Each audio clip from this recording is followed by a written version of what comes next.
जय हिंद दोस्तों, स्वागत है आपका कल्पाक्ष के डेली करंट अफेयर सीरीज में।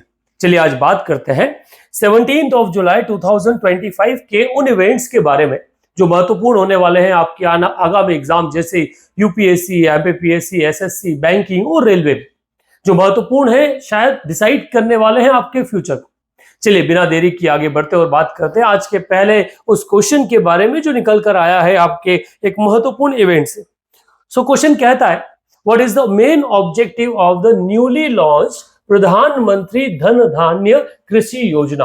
प्रधानमंत्री धन धान्य कृषि योजना का मुख्य उद्देश्य क्या है? वर्तमान में प्रधानमंत्री नरेंद्र मोदी द्वारा कल कैबिनेट ने एक नई स्कीम को अप्रूव किया है जिसका नाम रखा है प्रधानमंत्री कृषि धन धान्य योजना। चलिए उससे संबंधित सवाल है। Providing free electricity to farmer, किसानों को मुफ्त बिजली देना। Promoting crop diversity and increasing income, फसल विविधीकरण को बढ़ावा देना और आय बढ़ाना। Distributing free seeds to the marginal farmers, सीमांत किसानों को मुफ्त बिजली वितरित करना। और ensuring 100% MSP for all crop, सभी फसलों पर 100% मिनिमम सपोर्ट प्राइस जो है उसे लागू करना। इनमें से करेक्ट ऑप्शन क्या है? अगर आपने खबर पढ़ी है तो इसका ऑप्शन आप लगाइए। बेसिकली ये जो योजना लागू की गई, ये लागू की गई promoting crop diversity and increasing income के लिए, फसल विविधीकरण को बढ़ावा देने के लिए। इससे संबंधित एक नोटिफिकेशन भारत के पीआईबी पर लॉन्च किया गया जिसमें कहा गया कि प्रधानमंत्री नरेंद्र मोदी और जो कैबिनेट है उस कैबिनेट ने एक नया प्लान अप्रूव किया है, नई स्कीम अप्रूव की जिसका नाम है प्रधानमंत्री धन धान्य कृषि योजना। टोटल 2025-26 में लगभग 100 डिस्ट्रिक्ट में इसे पायलट प्रोजेक्ट के रूप में क्या किया जाएगा, लागू किया जाएगा। और इस योजना का इंस्पिरेशन जो है नीति आयोग के एस्पिरेशनल डिस्ट्रिक्ट प्रोग्राम और फर्स्ट ऑफ इट्स काइंड योजना जो है, मतलब बेसिकली जो नीति आयोग का एस्पिरेशनल डिस्ट्रिक्ट प्रोग्राम चल रहा है उससे लेकर ये योजना लाई गई है। इसका एक लॉकिंग पीरियड इन लोगों ने रखा है कि इसको 6 साल के लिए क्या किया जाएगा, लागू किया जाएगा। तो हर एक पॉइंट अपने आप में क्वेश्चन बनता है दोस्त। पहला, कितने डिस्ट्रिक्ट में लागू की जाएगा? 100 डिस्ट्रिक्ट में। सेकंड, कितने समय के लिए लागू की है? 6 ईयर के लिए। और कहां से इसका एस्पिरेशन लिया गया है? तो वो नीति आयोग का एस्पिरेशनल डिस्ट्रिक्ट प्रोग्राम जो है वहां से इसको क्या गया है, लिया गया। स्कीम जो है वो 36 जो एग्जिस्टिंग स्कीम्स अलग अलग डिपार्टमेंट की, 11 डिपार्टमेंट की चल रही है, उन सबको क्या करेगा, इसके कन्वर्जेंस में, मतलब सबको एक साथ इसके अंदर क्या कर लिया जाएगा, ले लिया जाएगा। और इन 100 डिस्ट्रिक्ट को ऐसे आइडेंटिफाई किया जाएगा जहां पर प्रोडक्टिविटी जो है वो लो है, क्रॉपिंग इंटेंसिटी लो है और लेस क्रेडिट डिस्ट्रीब्यूशन है, मतलब जहां पर उत्पादन क्षमता कम है, जहां पर जो क्रॉप इंटेंसिटी मतलब फसल कम होती है और जहां पर आपका उत्पादन के साथ साथ वहां पर क्रेडिट भी, लोन वगैरह भी कम दिया है, उन्हीं जिलों को इसमें क्या किया जाएगा, शामिल किया जाएगा। इस योजना को लेकर आप क्या उम्मीद रखते हैं वो कमेंट बॉक्स में डालिएगा। तब तक हम बात करते हैं अगले क्वेश्चन के बारे में। अगला एक क्वेश्चन है, In which year was the Indian Council of Agriculture and Research was established? ICAR, ठीक है, भारतीय कृषि अनुसंधान परिषद की स्थापना किस वर्ष में की गई? कल आईसीआर ने अपना एक इनॉग्रेशन या एनिवर्सरी जो है उसको सेलिब्रेट किया और इसकी स्थापना जो है वो हुई थी 1929 में। 16 जुलाई 1929 को भारतीय कृषि अनुसंधान परिषद, Indian council of research centre जो है उसका एग्रीकल्चर रिसर्च का एस्टेब्लिशमेंट हुआ था। बेसिकली इसका एस्टेब्लिशमेंट जो है वो इंपीरियल टाइम पे हुआ था, इसलिए imperial council of agriculture research के नाम से इसे जाना जाता था। भारत में आजादी के बाद में इसे क्या नाम दे दिया गया, इंडियन काउंसिल फॉर रिसर्च के नाम से, एग्रीकल्चर रिसर्च के नाम से जाना गया। तो इससे संबंधित एक डिटेल आपका नोटिफिकेशन जो एक न्यूज है वो पीआईबी पे मिलती है कि union agriculture, farmer welfare and rural development minister Shivraj Singh Chouhan ने 97th फाउंडेशन डे जो है वो आईसीआर का सेलिब्रेट किया। इससे संबंधित जो अवार्ड्स वगैरह है वो भी शिवराज सिंह ने इस समय दिए। आईसीआर भारत में एग्रीकल्चर रिसर्च के लिए महत्वपूर्ण है और इसका जो हेडक्वार्टर है वो पूसा, दिल्ली में स्थित है। कहां पे स्थित है? पूसा में। तो इससे संबंधित सवाल कई बार आए, आईसीआर का हेडक्वार्टर कहां पर और उसकी स्थापना कब हुई? सो ईयर वाज 1929 और डेट था आपका 16 जुलाई। चलिए अगले क्वेश्चन की तरफ बढ़ते हैं। व्हाट डज द एक्रोनिम नमस्ते स्टैंड फॉर इन द नमस्ते स्कीम? भारत सरकार द्वारा एक योजना चलाई जा रही है, नमस्ते योजना। इस नमस्ते योजना में नमस्ते का शब्द का जो अर्थ है वो क्या है? तो national mission for sanitation training and empowerment, national action for mechanised sanitation ecosystem, national agenda for manual scavenging and technology empowerment, national mechanism for Swachhata transformation and empowerment. क्या इसका मेन एक्रोनेम है? तो बेसिकली ये ड्राफ्ट करता है national action for mechanised sanitation ecosystem. ये जो सफाई, नालों की सफाई जो पहले नालों के अंदर उतर के की जाती थी, उसकी जगह मैकेनाइज्ड मैनर को आगे बढ़ाने के लिए ये योजना जो है शुरू की गई। बेसिकली कल नमस्ते डे के रूप में क्या किया गया, सेलिब्रेशन किया गया, और उसी डे के कारण ये जो सवाल है या ये पर्टिकुलर स्कीम है ये न्यूज में आई। तो पूरा नाम इसका बनता है national action for mechanised sanitation ecosystem. दो मंत्रालय इसे क्या कर रहे हैं, चला रहे हैं। कौन कौन सा? Ministry of social justice and empowerment और साथ ही साथ ministry of housing and urban affairs. इन दोनों मिनिस्ट्री की ज्वाइंट स्कीम ये योजना है। साथ ही साथ इसकी शुरुआत की गई है 2022-23 में। संभव है यहां से सवाल बनने की। चलिए आगे बढ़ते हैं अगले क्वेश्चन की तरफ, जो महत्वपूर्ण है आपके इवेंट के बारे में। BIMSTEC includes how many member countries? BIMSTEC में कितने सदस्य देश शामिल हैं? ठीक है, bay of Bengal initiative for multi sectoral trade and economic cooperation. इसमें कुल देशों की सदस्य संख्या जो है वो कितनी? अगर आपने इस बारे में पढ़ा है तो कमेंट बॉक्स में अपना आंसर लिखिए। मैं थोड़ा इसको एलोबरेट कर देता हूं। यह पर्टिकुलर सवाल न्यूज में इसलिए आया क्योंकि कल 14 जुलाई से 15 जुलाई के बीच में भारत के जो मिनिस्टर है एग्रीकल्चर, जो इंडस्ट्री मिनिस्टर जिसका नाम है संवर्धन सोनोवाल, इन्होंने क्या किया, बीमस्टेक पोर्ट कॉन्क्लेव जो है उसका स्टेप शुरुआत की विशाखापट्टनम।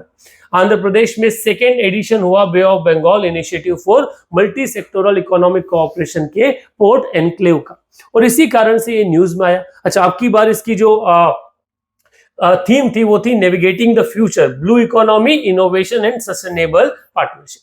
जब से भारत और पाकिस्तान का झगड़ा चला है, भारत ने सार्क को छोड़कर बिम्स्टेक पर ज्यादा फोकस बढ़ा दिया। और बिम्स्टेक के बारे में बात की जाए तो बिम्स्टेक के कुल सदस्य देशों की संख्या अगर देखी जाए तो इसमें शामिल है Nepal, Bhutan, Bangladesh, India, Thailand, Myanmar और श्रीलंका। ठीक है, टोटल कितने नेशन है इसके अंदर? टोटल 7 देशों का ये समूह है, जिसमें आपका इंडिया, नेपाल, भूटान, बांग्लादेश, श्रीलंका, म्यांमार और थाईलैंड शामिल है। एस्टेब्लिशमेंट इसका हुआ 1997 में बैंकॉक डिक्लेरेशन के साथ में। मेन ऑब्जेक्टिव है enable environment for rapid economic development. Economic development को बढ़ाना ही इसका क्या है, मुख्य उद्देश्य। इस आधार पर देखा जाए तो क्या किया जाएगा, इसका करेक्ट ऑप्शन जो बनेगा वो बनेगा सी, कि सी इज द करेक्ट ऑप्शन।